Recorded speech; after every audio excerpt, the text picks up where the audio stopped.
1 year ago tonight, thousands of people enjoying a country music festival in Las Vegas ended up experiencing one of the most traumatic and deadliest events in U.S. history.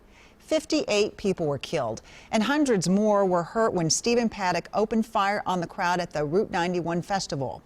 After firing shots from a hotel room window, the shooter later took his own life. It's considered the deadliest mass shooting in modern U.S. history.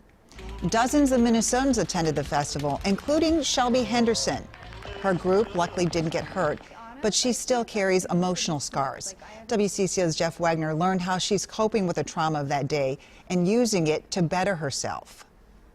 And so this was us at We Fest. Pictures can quickly jog your memory. And it was a really great experience. We had so much fun. Shelby Henderson takes them to commemorate good times, like her shared passion for country music with her sister Sherilyn. We're both really big Chase Rice fans. But not all pictures are linked to the best memories. I'm not going to erase every photo from that night in Vegas. I want to remember what happened, how I felt. The feelings started with excitement as she attended the Route 91 Harvest Music Festival in Las Vegas with Sherilyn and Sherilyn's boyfriend. But that all changed when the sound of song was interrupted by gunfire. You could just feel the crowd tense up. Now there was fear. People ducking, people screaming. Anxiety. I don't know if this is one shooter. I don't know if this is multiple.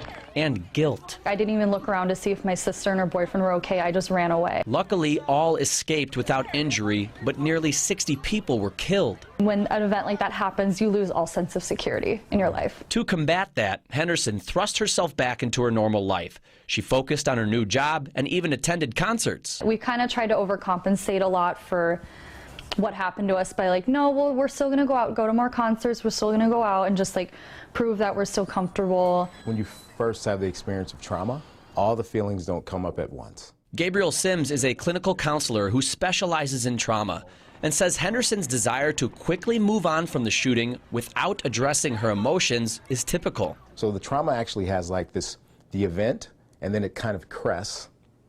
And then as it crests, more and more and more things start to come up for the individual.